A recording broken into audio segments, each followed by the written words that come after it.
घर में बरकत लाने के लिए रोजाना करें। यह काम कई बार लाख कोशिशों के बाद भी घर में बरकत नहीं होती है। अधिक मेहनत करने के बाद भी सफलता हासिल नहीं होती है और धन की बढ़ोतरी होती है। ज्योतिष शास्त्र के अनुसार घर में कई बार नकारात्मक ऊर्जा अधिक होने के कारण या फिर देवी देवता पितरों का आशीर्वाद न होने के कारण भी शारीरिक, मानसिक, आर्थिक और पारिवारिक समस्याओं का सामना करना पड़ता है। कई बार तो बनते बनते काम बिगड़ने लगते हैं। ऐसे में आप चाहे तो इन उपायों को अपना सकते हैं। वास्तुशास्त्र के अनुसार इन उपायों को अपनाने से व्यक्ति के घर में सकारात्मक ऊर्जा का प्रवाह बढ़ जाता है। इसके साथ ही सुख, समृद्धि, धन संपदा की प्राप्ति होती है। आइए जानते हैं कि बरकत पाने के लिए रोजाना कौन से 10 काम जरूर करना चाहिए। लेकिन उससे पहले अगर आप भी चाहते हैं कि लक्ष्मी माता का आशीर्वाद आप पर बना रहे तो इस वीडियो को एक लाइक करें और चैनल को सब्सक्राइब कर ले और कमेंट बॉक्स में जय लक्ष्मी माता जरूर लिखें। नंबर 1, किसी भी मांगलिक या फिर शुभ काम में कपूर का विशेष महत्व है। माना जाता है कि घर में कपूर जलाने से वास्तु दोष के साथ नकारात्मक ऊर्जा से छुटकारा मिल जाता है। इसलिए सप्ताह में एक बार कपूर जरूर जलाएं। ऐसा करने से सकारात्मक ऊर्जा अधिक पैदा होती है। प्रकृति का यह नियम है कि आप जितना देते हैं वह उसे 2 गुना करके लौटा देती है। यदि आप धन या अन्न को पकड़कर रखेंगे तो वह छूटता जाएगा। दान में सबसे बड़ा दान है अन्न दान। निम्नलिखित उपाय करने से घर में अन्न के भंडार भरे रहते हैं। नंबर 2, शाम के समय पूजा करते समय सरसों के तेल का दीपक जलाएं और उसमें 2 लौंग भी डाल दें। आप चाहे तो यह दीपक रोजाना प्रवेश द्वार के दोनों ओर या फिर एक तरफ जला सकते हैं। ऐसा करने से देवी देवता के साथ पितरों का आशीर्वाद प्राप्त होता है, जिससे घर में बरकत होती है। घर में जब भी रोटी बनाएं तो तवा गर्म होने के बाद उसमें थोड़े से दूध की छींटे जरूर मार दें। माना जाता है कि ऐसा करने से हर तरह के दोषों से निजात मिलती है। इसके साथ ही पहली रोटी गाय को खिलाएं। इस रोटी में एक आटे की लोई के साथ थोड़ा सा गुड़ या फिर चीनी रख सकते हैं। रोजाना पक्षियों को दाना खिलाना भी काफी अच्छा माना जाता है। इससे कुंडली के हर दोषों से छुटकारा मिल जाता है। इसके साथ ही जीवन में तरक्की, सुख, समृद्धि आती है। ज्योतिष शास्त्र के अनुसार सूर्यास्त के समय या फिर बाद में झाड़ू नहीं लगाना चाहिए। माना जाता है कि ऐसा करने से मां लक्ष्मी घर से चली जाती है और अलक्ष्मी का वास हो जाता है और दरिद्रता पीछा नहीं छोड़ती है। नंबर 3, भोजन की थाली को हमेशा चटाई चौक या टेबल पर सम्मान के साथ रखें। खाने की थाली को कभी भी एक हाथ से न पकड़े। ऐसा करने से खाना प्रेत योनि में चला जाता है। भोजन करने के बाद थाली में ही हाथ न धोए। थाली में कभी जूठन न छोड़े। भोजन करने के बाद थाली को कभी किचन स्टैंड, पलंग या टेबल के नीचे ना रखें। भोजन करने से पूर्व देवताओं का आह्वान जरूर करें। भोजन करते वक्त वार्तालाप या क्रोध न करें। परिवार के सदस्यों के साथ बैठकर भोजन करें। भोजन करते वक्त अजीब सी आवाजें न निकालें। रात में चावल, दही और सत्त का सेवन करने से लक्ष्मी का निरादर होता है। समृद्धि चाहने वालों को तथा जिन व्यक्तियों को आर्थिक कष्ट रहते हो उन्हें इनका सेवन रात के भोजन में नहीं करना चाहिए। भोजन सदैव पूर्व या उत्तर की ओर मुख करके करना चाहिए। संभव हो तो रसोई घर में ही बैठकर भोजन करें। इससे राहु शांत होता है। जूते पहने हुए कभी भोजन नहीं करना चाहिए। सुबह कुल्ला किए बिना पानी या चाय न पिए। झूठे हाथों से या पैरों से कभी गौ, ब्राह्मण तथा अग्नि का स्पर्श न करें। नंबर 4, कभी भी ब्रह्म मुहूर्त या संध्या काल को झाड़ू नहीं लगाना चाहिए। झाड़ू को ऐसी जगह रखें जहां किसी अतिथि की नजर ना पहुंचे। झाड़ू को पलंग के नीचे ना रखें। घर को साफ सुथरा और सुंदर बनाकर रखें। घर के चारों कोने साफ हो, खासकर ईशान, उत्तर और वायव्य कोण को हमेशा खाली और साफ रखें। वॉशरूम को गीला रखना आर्थिक स्थिति के लिए बेहतर नहीं होता है। प्रयोग करने के बाद उसे कपड़े से सुखाने का प्रयास करना चाहिए। दक्षिण और पश्चिम दिशा खाली या हल्का रखना करियर में स्थिरता के लिए शुभ नहीं है, इसलिए इस दिशा को खाली ना रखें।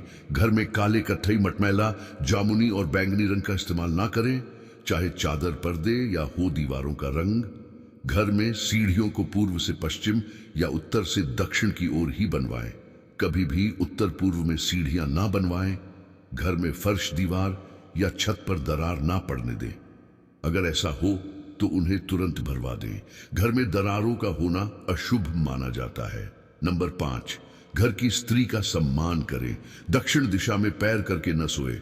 शर्ट और पैंट की जेब फटी हो तो उसे ठीक करवाएं। बटुए या रुपए को पैंट की पीछे वाली जेब में न रखें। किसी भी प्रकार का नशा न करें।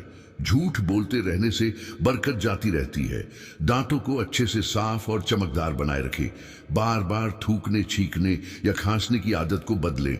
घर में हर कहीं गंदगी फैलाने का कार्य न करें। नाखून और बाल बढ़ाकर न रखें। प्रतिदिन शरीर के सभी छिद्रों को 3 वक्त जल से धोएं, सुबह, शाम और रात्रि। नंबर 6, घर में अगर पूजा घर नहीं हो तो किसी लाल किताब के विशेषज्ञ से पूछकर ही पूजा घर बनवाएं। यदि वह बनाने की छूट देता है तो किसी वास्तुशास्त्री से संपर्क करके ही पूजा घर बनवाएं। ऐसा इसलिए लिखना पड़ रहा है क्योंकि किसी की कुंडली के अनुसार घर में पूजा घर रखना नुकसानदायक होता है। किसी देवी देवता की 1 से ज्यादा मूर्ति या तस्वीर न रखें। पूजा घर के अलावा देवी या देवता की मूर्ति या चित्र घर के अन्य किसी हिस्से में न लगाएं। किसी भी देवता की 2 तस्वीरें ऐसे न लगाएं कि उनका मुंह आमने सामने हो। देवी देवताओं की तस्वीर कभी नैऋत्य कोण में न लगाएं, वरना कोर्ट कचहरी के मामलों में फंसने की पूरी आशंका रहती है। तिजोरी में हल्दी की कुछ गांठ एक पीले वस्त्र में बांध कर रखें। साथ में कुछ कौड़ियां और चांदी, तांबे आदि के सिक्के भी रखें। कुछ चावल पीले करके तिजोरी में रखें। तिजोरी में इत्र की शीशी, चंदन की बत्ती या अगरबत्ती का पैकेट भी रख सकते हैं, जिससे उसमें सुगंध बनी रहेगी। घर में देवी देवताओं पर चढ़ाए गए फूल या हार के सूख जाने पर भी उन्हें घर में रखना अलाभका होता है। नंबर 7, संधि काल में अनिष्ट शक्तियां प्रबल होने के कारण इस काल में निम्नलिखित बातें निषिद्ध बताई गई हैं। सोना, खाना, पीना, गालियां देना, झगड़े करना, अभद्र एवं असत्य बोलना, क्रोध करना, शाप देना, यात्रा के लिए निकलना, शपथ लेना, धन लेना या देना, रोना, वेद मंत्रों का पाठ, शुभ कार्य करना, चौखट पर खड़े होना और उपरोक्त नियम का पालन नहीं करने से यहाँ एक और बरकत चली जाती है। वहीं व्यक्ति कई तरह के संकटों से घर जाता है। जहां मदिरा सेवन, स्त्री अपमान, तामसिक भोजन और अनैतिक कृत्यों को महत्व दिया जाता है, उनका धन दवा खाने, जेल खाने और पागल खाने में ही खर्च होता रहता है। यदि आप अपार धन की इच्छा रखते हैं तो सबसे पहले हनुमान जी से अपने पापों की क्षमा मांगकर प्रतिदिन हनुमान चालीसा पढ़ते हुए 5 मंगलवार बढ़ के पत्ते पर आटे का दिया जलाकर उनके मंदिर में रखकर आएं। हनुमान जी की कृपा हुई तो पहले ग्रह और ग्रह दशा में सुधार होगा और फिर धन प्राप्ति के मार्ग खुलेंगे।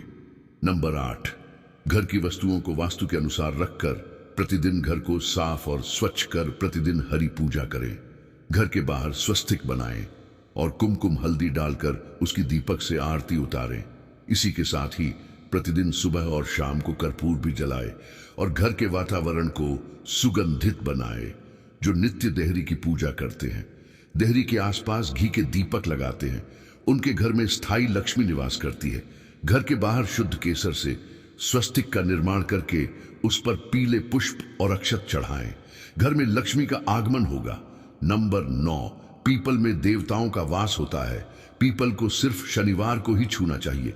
शनिवार को पीपल के वृक्ष में काले तिल, कच्चा दूध, गंगा जल, शहद, गुड़ को स्टील या चांदी के बर्तन में डालकर अर्पित करें। वह सरसों के तेल का दीपक प्रज्वलित करे। बस यह कार्य प्रत्येक शनिवार को करते जाएंगे तो धीरे धीरे दुर्भाग्य दूर होता जाएगा। पीपल के वृक्ष की जड़ में तेल का दीपक जला दें, फिर वापस घर आ जाएं और पीछे मुड़कर ना देखें। इससे आपको धन लाभ के साथ ही हर बिगड़ा काम बन जाएगा। श्री महालक्ष्मी का ध्यान करके मस्तक पर शुद्ध केसर का तिलक लगाएं। धन लाभ के समाचार मिलेंगे। प्रतिदिन सुबह और शाम को कपूर जलाएं। घर के किसी स्थान पर वास्तु दोष हो तो वहां कपूर की एक दली बगैर जलाए रख दें। कर्पूर अति सुगंधित पदार्थ होता है तथा इसके दहन से वातावरण सुगंधित हो जाता है। कर्पूर जलाने से देव दोष व पितृदोष का सामना होता है। नंबर 10, मां लक्ष्मी और कुबेर देव की कृपा हासिल करने के लिए अपने तिजोरी या पर्स में 3 सिक्के रखें। घर के मंदिर में लाल रिबन से 3 सिक्के बांधकर भी लटका सकते हैं। ऐसा करने से भाग्य बढ़ता है और हर परेशानियों से छुटकारा मिलता है। वास्तुशास्त्र में मछली की चांदी की प्रतिमा बनाकर घर में रखना बहुत शुभ माना गया है। इससे सुख, समृद्धि, धन और अच्छा स्वास्थ्य मिलता है। घर में मछली की चांदी की प्रतिमा रखने से घर में शांति और खुशहाली आती है। आप चाहे तो दीवार पर मछली के जोड़ों की पेंटिंग भी बनवा सकते हैं। वास्तु के अनुसार घर के ईशान कोण में अष्टदल कमल बनाकर मंगल कलश स्थापित करने से धन वैभव आता है। इसके लिए कलश में जल भरकर उसमें तांबे का सिक्का डाल दें। अब इस पर नारियल के पत्ते डालकर उसके मुख पर नारियल रख दें। यह उपाय बहुत उपयोगी है दोस्तों। वीडियो अच्छी लगी हो तो लाइक और सब्सक्राइब जरूर करें। तो आज के लिए बस इतना ही। मिलते हैं अगले वीडियो में। वीडियो के अंत तक बने रहने के लिए आप सभी का धन्यवाद।